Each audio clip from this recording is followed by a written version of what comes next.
तब्बल 7 तासांनंतर मध्य रेल्वेची वाहतूक हळूहळू सुरू. सकाळपासून वाहतुकीचा खोळंबा झाल्यानं गर्दीच्या वेळी लाखो प्रवाशांचे अतोनात हाल.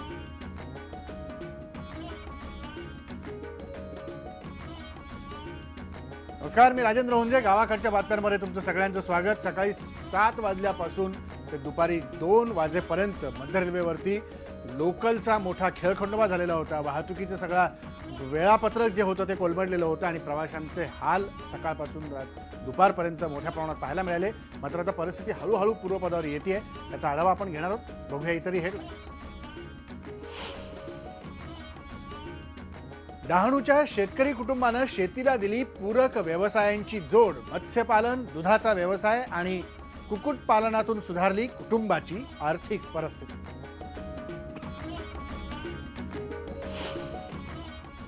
भंडारा जिल्ह्यात तरुण शेतकऱ्यानं 1.5 एकराच्या शेतीत घडवला चमत्कार. फुलझाडं आणि फळझाडांच्या नर्सरीतून मिळवला 15 लाखांचा निव्वळ नफा.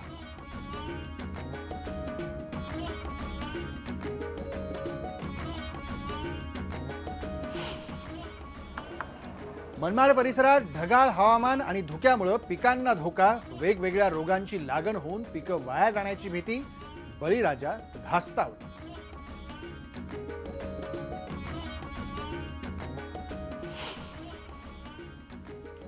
मराठवाड्यात आत्महत्याग्रस्त शेतकऱ्यांच्या कुटुंबांना मदत करण्यासाठी सरसावले तरुण हात. 50 संगणक अभियंत्यांनी दिली आर्थिक मदत. मुलांच्या शिक्षणाचीही उचलली जबाबदारी.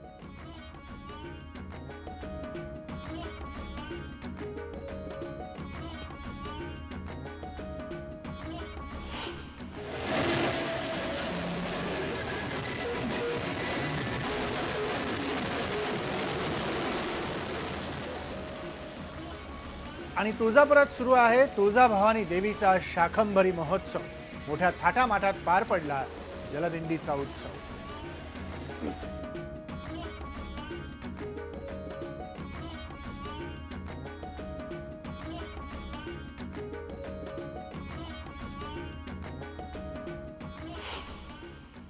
एक जानेवारी म्हणजे वर्षाचा पहिला दिवस. मुंबईतल्या अनेक ऑफिसेसला सुट्टी असते या दिवशी. त्यामुळे अनेक जण आज मुंबईकरांसाठी वर्षाचा हा पहिला दिवस कामावर जाण्याचा होता. आणि पहिल्याच दिवशी मध्य रेल्वेनं त्यांचा घात केला. पेंटाग्राफ तुटल्यानं आधी वाहतूक विस्कळीत झाली आणि मग दगडफेक झाल्यानंतर पूर्णपणे ती ठप्प झाली. त्यातच मोटरमननी काही काळ आंदोलन केल्यामुळे हार्बर लाईनही ठप्प झाली. सकाळच्या गर्दीच्या वेळेला लाखो चाकरमान्यांचे अतोनात हाल झाले. बाहेरगावच्याही अनेक गाड्या अडकल्या. 7 तास हे नाट्य सुरू असताना मुंबईमध्येच आलेले रेल्वेमंत्री सुरेश प्रभू मात्र अमित शहांसोबत पक्षाच्या कामांसाठी बैठकी घेत होते.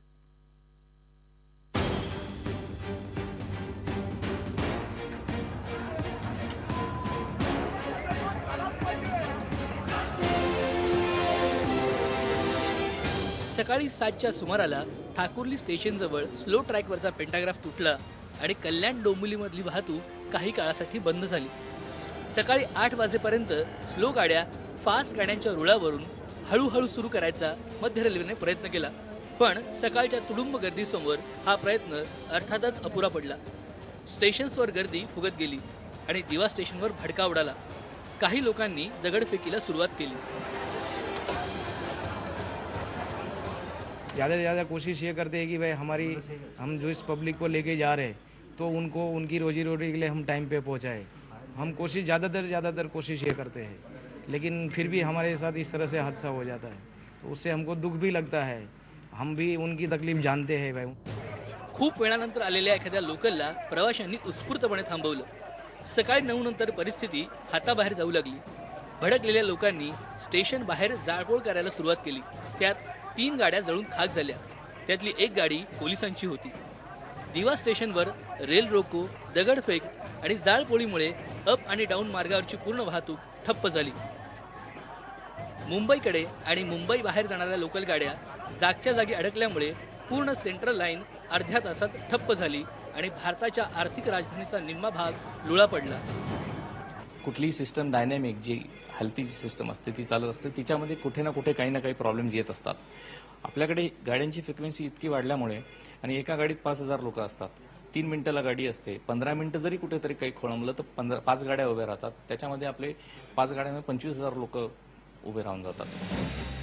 तिकडे CST स्टेशनवर अधिकारी प्रश्न सोडवायचा प्रयत्न करत असतानाच तिथल्या मोटरमन्सनी बंद पुकारला. मोटरमनला मारल्याचा निषेध करत त्यांनी उरलेली हार्बर लाईनही बंद पाडली. त्याचे पडसाद टिळकनगर स्टेशनवर उमटले. तिथे लोकांनी नवे ATVM मशीन्स रुळांवर फेकले. हे सुरू असतानाच चिडलेल्या प्रवाशांनी डोंबिवली स्टेशनवरचं तिकीट घर फोडलं. आज सकाळपासून ट्रेनचा प्रॉब्लेम झाला त्यामुळे आम्ही डाऊन गेलो होतो कल्याणला, पण आता परत ठाकुर्लीला काहीतरी प्रॉब्लेम झाले आहेत आणि नेहमीच चालू आहे सेंट्रल रेल्वेचं. गाड्या सुरळीत चालू नाही आहेत, लोकांना रेडमार्क होत आहेत आणि त्यामुळे पगार कट होणं वगैरे या प्रॉब्लेमचा सामोरं जावं लागतं त्यांना. त्यामुळे मध्य रेल्वेने नेहमीच्या वेळेच्या वेळी दुरुस्ती वगैरे जी काय आहे ती व्यवस्थित केली पाहिजे. पण रेल्वे प्रशासनानं मोटरमन संघटनेला सुरक्षा रक्षक देण्याचं आश्वासन दिलं आणि काही वेळातच त्यांनी आपलं आंदोलन मागे घेतलं. आम्ही फक्त ह्या घटनेकडे एकच प्रवाशांकडे मागणी करतोय आहे की ती प्रवाशांनी सुद्धा रेल्वे कामगार जीवावर उदार होऊन ही रेल्वे सेवा देण्याचं काम अविरत करत असतात. तर त्यांना प्रवाशांना विनंती आहे की त्यांनी ह्या लोकांना ह्या कर्मचाऱ्यांना मारहाण करू नये. दुपारी 12 पर्यंत पोलिसांची अतिरिक्त कुमक दिवा स्टेशन परिसरात पाठवण्यात आली. परिस्थिती आता मुंबईतही बिघडू शकते हे लक्षात आल्यावर राज्य सरकार सतर्क झालं. 7 तासानंतर मुंबईतच असलेल्या रेल्वे मंत्री सुरेश प्रभू यांनाही परिस्थिती गंभीर असल्याचं लक्षात आलं. मुंबई जळत असताना रेल्वे मंत्री मुंबईतच होते, पण पक्षाच्या कामासाठी अमित शहांसोबत बैठकीला बसले होते. या व्यवस्थेवर एक लांब दूरदर्शी देखील उपाययोजना करण्याची गरज आहे आणि म्हणून मुख्यमंत्र्यांशी मी आता चर्चा करून आम्ही एक राज्यासाठी देखील एक निराळी व्यवस्था कशी करता येईल रेल्वेच्या बरोबर ह्यासाठी आम्ही चर्चा केलेली आहे. लवकरच त्यासाठी एक औपचारिक बैठक देखील होईल. जो परिस्थिति है उसको मॉनिटर करने के लिए हमने हमारे राज्य मंत्री जी को भेजा है और हम इसके ऊपर पूरी नजर बनाए हुए हैं. भविष्य में ये न हो इसलिए रेलवे मिनिस्ट्री के साथ हमारी कार्रवाई चल रही है. अखेरीस दुपारी 1च्या सुमाराला CSTहून पहिली लोकल कल्याणच्या दिशेने प्लॅटफॉर्मच्या बाहेर पडली आणि त्याच वेळी दिव्याहून पहिली लोकल मुंबईकडे निघाली. आता रेल्वे मंत्र्यांनी आजच्या घटनेच्या चौकशीचे आदेश दिलेत. पेंटाग्राफ तुटणे, लोकल बंद होणे हे आता मध्य रेल्वेच्या प्रवाशांसाठी नेहमीच झालंय. आता त्यांचा उद्रेक झाल्यावर तरी रेल्वे प्रशासन आणि मुंबईकर म्हणवणारे रेल्वे मंत्री दखल घेतील का हे पाहावं लागेल. Bureau report, IBN Lokmat. ही झाली मुंबईतली घडामोड. तर इकडे महाराष्ट्रात गावोगावी काय काय होते तेही पाहूया. एकीकडे नैसर्गिक संकटांनी शेतकऱ्यांचं सतत नुकसान होत असताना त्याचवेळी जोड व्यवसायांच्या मदतीनं शेतीचा व्यवसाय फायदेशीर करण्याचे प्रयत्नही होताना दिसतात. डहाणू तालुक्यातल्या वाघाडी या आदिवासी बहुल गावातल्या गणपत कडू आणि त्यांच्या 3 मुलांनी शेतीचा चेहरा आधुनिक बनवलाय. हे कुटुंब आधी 100% भात शेतीवर अवलंबून होतं. नंतर त्यांनी शेतीबरोबर कुक्कुटपालन, दुग्ध व्यवसाय आणि मत्स्यपालन असे 3 व्यवसाय जोडून आर्थिक स्तर स्वतःचा उंचावला. गणपत कडू यांनी वडिलोपार्जित 5 एकर जमीन त्यांच्याकडे आहे. त्यामध्ये त्यांनी मुलांच्या मदतीनं 2 तलाव खोदले, त्यात मत्स्यबीज टाकले. 6 महिन्यांमध्ये माशांची वाढ पूर्ण झाली. त्यानंतर त्यांनी मच्छी विकायला सुरुवात केली. यावर्षी या कुटुंबाला तलावाचा खर्च काढून आतापर्यंत 1 लाखांचा निव्वळ नफा झालाय. अजूनही या तलावात मासे आहेत आणि त्यांच्या विक्रीतून कडू कुटुंबाला चांगलं उत्पन्न मिळत आहे. माशांशिवाय तलावाच्या पाण्याचा उपयोग शेतीच्या पाण्यासाठी आणि म्हशींच्या पिण्याच्या पाण्यासाठी होतो. सध्या या कुटुंबाकडे 15 म्हशी आहेत. त्यापैकी 4 म्हशी सध्या दूध देतात. रोज 25 ते 30 लिटर दूध बाजारात विक्रीसाठी यांच्याकडून नेलं जातं. त्यातून त्यांना महिनाभरात 40 ते 50 हजारांचं उत्पन्न मिळतं. जनावरांच्या शेणाचा उपयोग गोबर गॅससाठी होतो. याशिवाय कडू कुटुंबानं कोंबड्याही पाळल्या. त्याच्यापासून वर्षभरात 80 हजारांच्या आसपास त्यांना नफा मिळतो. अशा रीतीनं या कुटुंबाला दर वर्षाला 3 ते 4 लाखांचा निव्वळ नफा मिळतो. तलावामध्ये आम्हाला चांगलं उत्पन्न आलं. आम्ही तो 2 तलावा मिळून 6000 नग टाकले. 6000 नगांची आम्ही किरकोळ विक्री 140 रुपये ते 160 रुपये किलोने केली. त्याच्यातून आम्हाला 1,30,000 मिळाले आणि व्यापाराला जी विक्री केली 100 रुपये प्रति किलो ते 2 टन त्याचा आम्हाला 2 लाख रुपये आले. आणि अजून आमच्याकडून अशी अपेक्षा आहे का 50 ते 60 हजाराचे मासे निघतील. म्हणजे सर्व खर्च मायनस करता आम्हाला ह्याच्यातून 1 लाख रुपयाचं उत्पन्न निघालं. शेतीला जोडधंदा म्हणून आम्ही दुग्ध व्यवसाय चालू केला. आमच्याकडे पाण्याचा मुबलक साठा तलाव असल्याकरताना चारा तयार करण्यासाठी, म्हशींना धुण्यासाठी पाणी मुबलक असल्याकरताना आम्ही जोडधंदा म्हणून दुग्ध व्यवसाय चालू केला. दुग्ध व्यवसायातून आम्हाला आता 14 ते 15 जनावरे आहेत आमच्याकडे. कोंबड्या आहेत त्या गोरेगाववरून आणल्या. 500 नग आणलेल्या मी पहिल्यांदा. तर त्याच्यापासून मला 200 रुपये नगाप्रमाणे 80,000 भेटले. काही अंड्यासाठी ठेवल्या. आता अंड्यातून मला रोजचे 150 ते 200 रुपये भेटतात. असे करून म्हणजे वर्षा काठाला 80 ते 90,000 मिळतात ह्या कोंबड्यातून. 5 एकर, फक्त 5 एकर जमीन आहे. त्याच्यात आम्ही, माझ्या मुलाने 3 मुलं आहेत मला. 3 मुलाने हे म्हशीचा धंदा केले, मच्छीचा धंदा केले आणि कुक्कुटपालन केले. त्याच्यातून आम्हाला 3 ते 4 वर्षाकाठाला 3 ते 4 लाख उत्पन्न मिळतं, सगळं खर्च भागून. आणि आमच्याकडे गोबर गॅस पण आहे.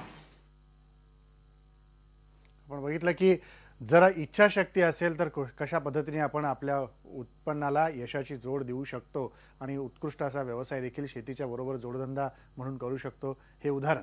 भंडारा जिल्ह्यात धानाचं पारंपरिक पीक घेतलं जातं, मात्र काही नवीन करू पाहणाऱ्या तरुण शेतकऱ्यांची संख्याही वाढते. मोहाडी तालुक्यातल्या पालोरा गावात राजू भोयर या शेतकऱ्याची 1.5 एकर शेती आहे. या शेतीमध्ये ते आधी पारंपरिक धान पिकांची लागवड करत असत. त्यातून त्यांना वर्षाकाठी जेमतेम 20,000चं उत्पन्न मिळायचं. नंतर मात्र त्यांनी फुलझाडांची नर्सरी उभारली. त्यातून त्यांना वर्षाला 20 लाखांचं उत्पन्न मिळालं. त्यापैकी तब्बल 15 लाखांचा निव्वळ नफा आहे. भोयर यांच्या नर्सरीमध्ये शेवंती, गुलाब, जाई, चमेली या फुलझाडांसह नारळ, चिकू या जातींची फळझाडंही लावलेली आहेत. नर्सरीसाठी त्यांनी पुणे, कोलकाता, आंध्र प्रदेशातून बियाणं मागवलेली आहेत. भंडारा, गोंदिया, नागपूर, चंद्रपूर या जिल्ह्यांमध्ये रोपांची विक्री केली जाते. कल्पकता, जिद्द आणि मेहनत यांच्या जोरावर राजू भोयर यांनी स्वतःचं आयुष्य तर समृद्ध केलंच, त्याशिवाय इतर शेतकऱ्यांसमोर आदर्शही निर्माण केलाय. गावातल्या 10 लोकांना या रोपवाटिकेतून रोजगार उपलब्ध झालाय. त्याआधी पहिलं धानाची शेती होती. ते आपल्याला काही परवडत नव्हती, कारण तिथं एकरी 10,000 पण नव्हते होत उत्पन्न. आता माझ्याकडे इथं कमसे कम 20 लाखाचा माल आहे. याच्यामध्ये मला खर्च आला फक्त 5 लाख रुपये, म्हणजे 15 लाख ते 12 लाखपर्यंत मला उत्पन्न आहे. याच्यामध्ये शेती मला काही परवडत नव्हती. याच्यामध्ये माझ्याकडे गुलाब आहे, शेवंती, क्रोटन, बदाम, क्रिसमस ट्री आणि शोभिवंत झाडं आहेत. नंतर एक ब्रेक घेऊ. ब्रेक नंतर पाहूया. मराठवाड्यात आत्महत्याग्रस्त शेतकऱ्यांच्या कुटुंबांना मदत करण्यासाठी सरसावले तरुण हात.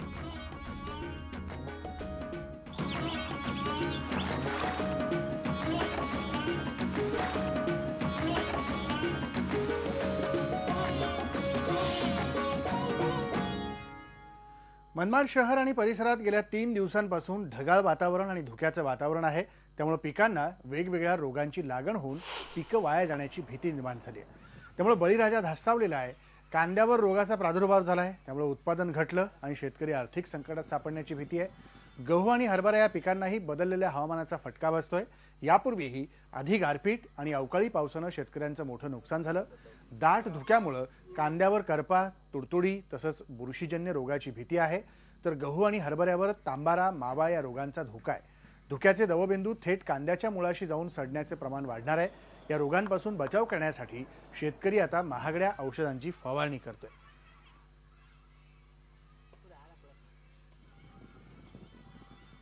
यंदा राज्यात शेतकऱ्यांच्या सर्वाधिक आत्महत्या मराठवाड्यात झालेल्या आहेत. या बातम्या वाचून सारेच जण हळहळतात. त्याच वेळेला काही हात मदतीसाठीही पुढे येत आहेत. असंच उदाहरण मराठवाड्यातल्या 8 जिल्ह्यांमध्ये बघायला मिळत आहे. नोकरीसाठी गाव सोडावं लागलेल्या 50 संगणक अभियंत्यांनी मराठवाड्यातल्या 50 आत्महत्याग्रस्त शेतकऱ्यांच्या कुटुंबियांना प्रत्येकी 10,000ची आर्थिक मदत केली. तसंच त्यांच्या पाल्यांच्या शिक्षणाची जबाबदारीही उचललेली आहे. ही तरुण मुलं पुणे, मुंबई, हैदराबाद, चेन्नई, बंगळुरू अशा महानगरांमध्ये खाजगी कंपन्यात नोकऱ्या करतायत. प्रत्येक जिल्ह्यात आठवड्याच्या सुट्टीच्या दिवशी हे युवक जिल्हा प्रशासनातील अधिकाऱ्यांना बरोबर घेऊन ही मदत करतायत. सरकारच्या मदतीची वाट पाहणाऱ्या या कुटुंबांना मोठाच धीर या मदतीमुळे मिळाला. फक्त दुःख व्यक्त करण्यापेक्षा मी माझ्यासोबतचे काही IT इंजिनियर, सॉफ्टवेअर कंपन्यांमध्ये काम करणारे जे इंजिनियर्स आहेत आणि सोबतच आपल्या ग्राउंड लेवलला तालुक्या लेवलवर जे शिक्षक लोक आहेत, ज्यांना जाणीव आहे, ते लोक सर्वांनी आम्ही एकत्र येऊन एक उपक्रम असा ठरवला की मराठवाड्यातील किमान 50 अशा कुटुंबियांना वैयक्तिक जाऊन भेटी द्यायच्या आणि मदतीच्या स्वरूपात म्हणजे त्यांना एक रोख 10,000 ते जास्तीत जास्त 20,000 रुपयापर्यंतची मदत करायची. आम्ही पुण्यात मुंबईत जे राहतो, पण तिथेही ज्या बातम्या येत आहेत आम्हाला, वर्तमानपत्र म्हणा, न्यूजपेपर म्हणा, TV चॅनल वाटेवर, तिथून आम्हाला प्रत्येक दिवशी एक ना एक बातमी हीच येत आहे की आपल्या मराठवाड्यातला शेतकरी आत्महत्या करत आहे. आता तिथं बसून एक कोरडे अश्रू ढाळण्यापेक्षा आम्ही विचार करून ठरवलं की बाबा नॉर्मली सगळे लोक हेच करतात की प्रशासनाने हे नाही केलं, शासनाने ही मदत दिली पाहिजे, जे व्हायला ते वाईट आहे. या कोरड्या गप्पा मारण्यापेक्षा आम्ही स्वतः त्या धुळीत, त्या मातीत उतरावं आणि आपल्याच्यानं जेवढं होतंय तेवढं आधी करावं. त्यांनी म्हणजे आर्थिक अधिक मदत माझ्या लेकरांना शिक्षणाचा ह्याचा वैयक्तिक खर्च म्हणून मदत केली. 10,000चा चेक त्यांच्याकडून आर्थिक मदत मिळाली. 10,000 चेकची. मुलगा चौथ्या वर्गात शिकत आहे आणि ह्या संस्थेने पुढची माझ्या मुलाची सगळी शिक्षणाची जबाबदारी घेतलेली आहे. वर्ध्यामधल्या वायगावातल्या महिलांनी दारूबंदीसाठी कंबर कसली आहे. वर्षाच्या पहिल्या दिवशी नवा संकल्प घेऊन वायगावच्या महिला दारूबंदीसाठी पुढे आलेल्या आहेत. गावातील 175 दारूचे धंदे बंद करण्याच्या मागणीसाठी शाळेच्या विद्यार्थ्यांनी आणि सामाजिक संघटनांच्या रस्त्यावर फिरून विक्रेत्यांना दारू बंद करण्याचं आवाहन या सामाजिक संघटनांनी केलेलं आहे. वर्धा जिल्हा हा दारूबंदी जिल्हा म्हणून ओळखला जातो, मात्र याच जिल्ह्यात मोठ्या प्रमाणात दारू विक्री केले जात असल्याचं समोर येत आहे. वायगाव या छोट्याशा खेड्यात 175 दारूचे धंदे आहेत, त्यामुळे गावातील लहान मोठे व्यसनाधीन होतात. याचाच त्रास महिलांना होतो. गावातील दारूबंदी व्हावी यासाठी ग्रामपंचायतनं ठराव केला असून यापुढे गावात कोणीही दारू विक्री करणार नाही याची खबरदारी घेतली जाणार.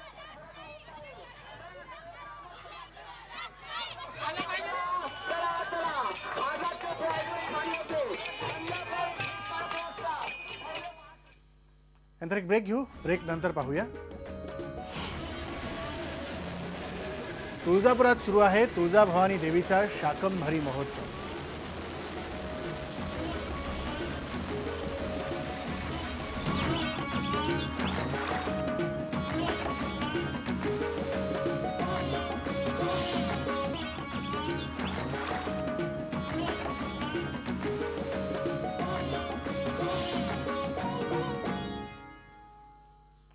तुळजापूर इथल्या तुळजाभवानी देवीचा शाकंभरी नवरात्र महोत्सव गेल्या 5 दिवसांपासून सुरू आहे. याच शाकंभरी नवरात्र महोत्सवातल्या महत्त्वाचा मानला जाणारा जलदिंडीचा उत्सव मोठ्या थाटामाटात काल पार पडला. 2 ते 3 हजार महिलांनी या उत्सवासाठी हजेरी लावलेली होती. तुळजापुरातल्या पापनाश आणि इंद्रायणी या कुंडातून पाणी आणून ते देवीच्या पायांवर ओतलं जातं. नंतर या महिलांना साडी चोळी आहेर म्हणून दिली जाते. शताक्षी देवी आणि गुरु राक्षस या दोघात युद्ध सुरू असताना शताक्षी देवीचे सर्व मंत्र गुरु राक्षसानं हरण केले होते. यावेळी तुळजाभवानी देवीनं गुरु राक्षस वध केला अशी आख्यायिका यामागची आहे. त्यावरूनच हा जलदिंडीचा उत्सव इथे साजरा होतो.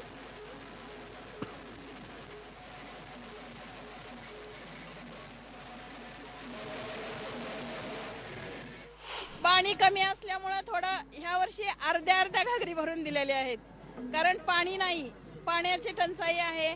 दरवर्षी दुष्काळी पडतोच. आज 3 वर्षे झाले अर्धीच घागरी भरून देतात, पूर्ण घागर देत नाहीत, कारण पाणीच नाही. पाण्याची टंचाई असल्यामुळं हा कार्यक्रम आमचा थोडा लहान केलेला आहे. नंतर गावाकडच्या बातम्यांवर इथंच थांबू. पहा फक्त IBN लोकमत.